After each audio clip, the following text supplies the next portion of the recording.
Bagi aku, pengalaman adalah guru yang paling berharga. Kita jadi punya cerita dan karya, dan aku akan mencatatnya untukmu. Subscribe dan tekan loncengnya ya. Terima kasih. Hello everyone, Assalamualaikum warahmatullahi wabarakatuh. How are you doing there? Hopefully you are still fine and still enjoying your activity. So today, time to practice more my conversation in English with one of my friends from Pekanbaru, Riau Province, and then his profession as a lecturer. So we will listen his discussion and also his experience since he was in outside or overseas. Okay, we would like to send our greetings to him first. Hello. Hi, hello everyone. How are you? Yeah, and this is the first time of me meet you again, Mister. After a long Yeah. time, did not meet you. Yes. I don't know how long that we haven't been meeting each other. Yes, I think maybe about 5 Since years 2013. no, 8 years I think.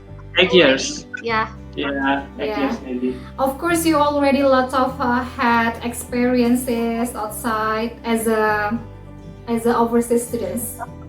Yeah, overseas student. Okay, so could you please introduce yourself to our viewers? Okay. Hello everyone. My name is Agung Prasetyowibowo. So you can call me Agung. Currently, I work as a lecturer in one of universities in Pekanbaru, Riau Province. Okay. Oh yeah, I'm the alumni from Queen's University Belfast in the Northern Ireland in United Kingdom. Okay, how lucky you are. Thanks God, Alhamdulillah. A long time did not see you, and of course you have a lot of experiences overseas, right? And then our discussion today focus on learning style in outside. Maybe you can share about the ability, the learning style when you come there, and how is the way of you to adjust yourself as the overseas students over there. Okay, so firstly that I want to share to you is that studying in overseas, of course, that it is 100% different from the way we study in our country. Okay. The thing is that when I was in the bachelor degree, long time ago, 10 years ago, I think, we used to be spoon-fed by the lecturers, meaning like Okay. what the lecturer shares a lot of knowledge, they just receive that. And then when I was in the UK, I was quite shocked. Not quite shocked, but First time you fully meet. shocked. First time you. First time in the UK, especially in the university, Okay. because the lecturers, the professor, we call them, the professor gave us a lot of reading, Okay. Yeah.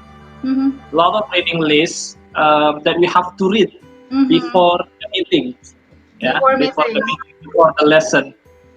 So we have to read a lot of journal, books, and then during the discussions in the classroom also, it was quite hard at first to adjust because Yeah.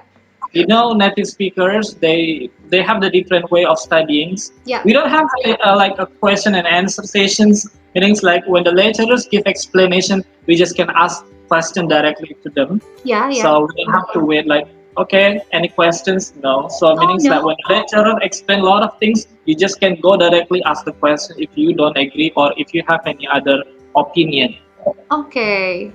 Okay. And then when there is an issue saying like, for example, we have to read an article or journal for tomorrow morning. Yeah, maybe, I think like every university, every professor, they have the different way of teaching and also encouraging the students to read. Yeah. So it is, I think, one of the case happening abroad. That maybe people here, and then I can say like, we have independent way of studying. Like, we can learn a lot of things. Yeah, as long as it's still in the scope of the study itself. What I mean in here is that we are not limited to learn this and that. Okay. So we are free to learn a lot of things. And then we don't have many face-to-face meeting in the classroom. So So it's only 10 meetings. Mm-hmm. Yeah, 10 meetings in one semester. Yeah, 10 meetings in one semester, and then can be 50-50. 50% you study face to face in the classroom, and then 50% you study online. Okay. Okay. When we are here in Indonesia, when we have to work from home, Yeah. yeah, Yeah. and then teach from home and study from home. Actually, if you want to go abroad, Mm-hmm. this is also one of the way learning style that they adopt daily. Yeah. So Yeah, it's common there, right? it's common there, so it's not something new. Yeah, for them it's not something new. It is very common Mm-hmm. where we learn from laptop. Yeah, where we learn from a phone, smartphone. Okay. Yeah, so it's very common there. And then um, reading, that is a must, I think. There's a mass. Okay. Yeah, before going to the UK, to be honest, I didn't like reading. When I read, I feel so sleepy. Yeah, when I read, I feel so sleepy. But then when I was there, Uh-huh. I had I had to force myself to read. To read. I had to force myself to love reading, Okay. because without reading means like we couldn't do anything. It's like reading is the core thing, because reading and writing. Yeah. Yeah, the things that And we do is reading, writing, if I'm writing. not wrong, if I'm not wrong, your major also is not English department, right? When you No, went there, I didn't so take English education. When I was there, I took in educational leadership. education as a leadership. Yeah, Okay. educational leadership. It's Uh, it's quite difficult for you to match your grade, your education before. I mean, mm, is this something new knowledge for you, and then you it have is to a new read? knowledge. Mhm. Yes, it is a new knowledge. I love studying new knowledge, especially about this study. We cannot find it in here. Mhm. Like I cannot find educational leadership in Indonesia universities. Um, it's learning about how leadership influence educations, either in one country generally, or maybe in one school particularly. So Okay. how we make a change. So talking about journal and also reading article that you already Yeah. mentioned just now, Yes. did you get the article on the night for tomorrow morning or one day before Ah, the well, class? so basically we don't have many subjects in a week. We just have 3 subjects or maybe 2 subjects in a week. Okay. Depends on whether it is online or offline. Mm-hmm. If it is online subject, yeah, we have to read the article. We have to summarize the article, Mm-hmm. um, because at the end of the meeting, we didn't have exam. Okay. What we had at the time was writing an essay for Mm-hmm. academic paper. Mm-hmm. Mm-hmm. And if Uh, I'm not wrong, also writing an essay, it's difficult one, you know. Yeah, I'm know that writing is not easy, but my friend said that it's better to you to enroll your magister study to outside to know about the essay writing style over there. Is that true? uh-huh. Yes, writing was the challenge for me because I deal with many writings and also reading. Yeah. Writing, reading. Mhm. We rarely have a presentation in the classroom. Mhm. So there was a funny moment. What is that? What? Like um, I at the time I was fully confident with my writing because I was from English education Yeah, major yeah, yeah. for my That's bachelor degree. uh-uh. I was We fully keep our confident with my grammatical writing. rule, right? Yeah. On writing. And then the lecturer, the professor, assigned us to write down 1,000 words as a draft for our academic paper. Okay, okay. And then I was on fire. I wrote down 2,000, 2,000 word, not 1,000 word.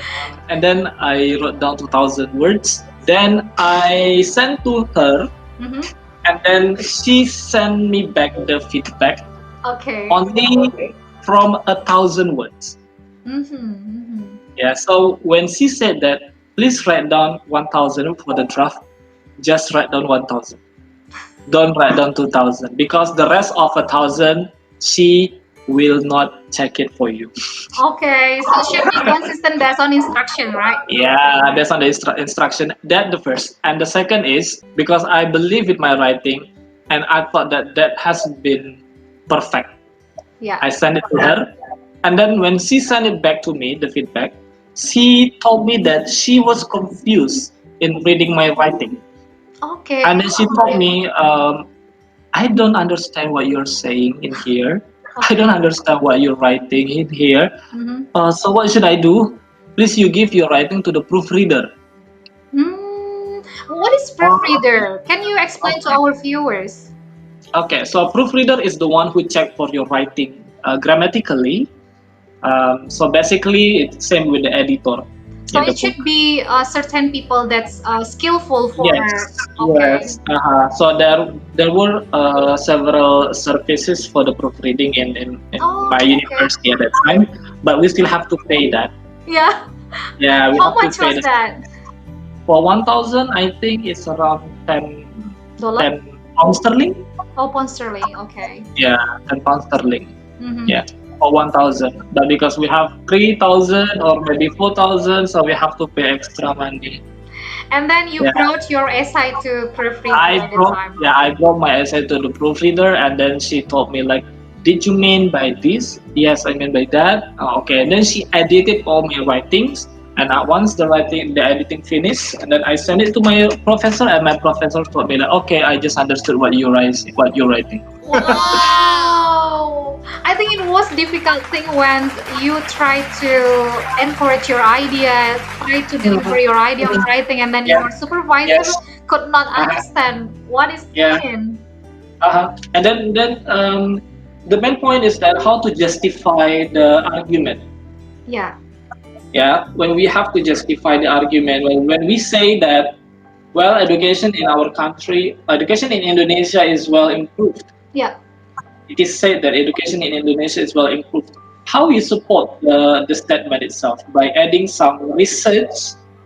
Yeah, recent research who found that education in Indonesia is well improved.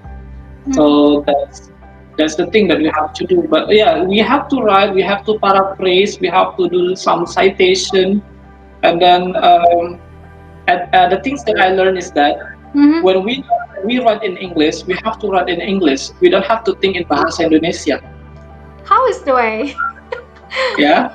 Because we are Indonesia, so it Yeah, influences we are us. Indonesian. We have to do it in Indonesia, right? Yeah, it influences We have to do it in suddenly, you English. know.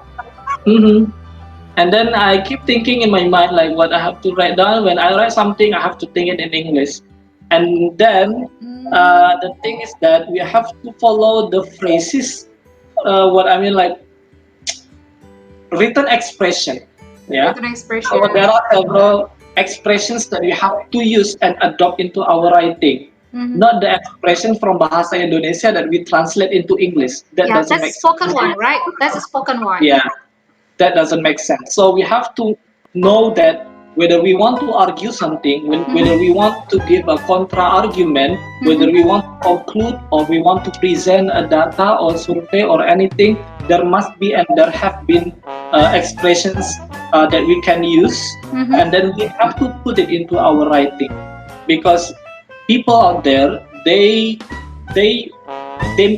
familiar with the expression itself, so they finally know that actually what that we are actually want to write and to convey to the reader is this.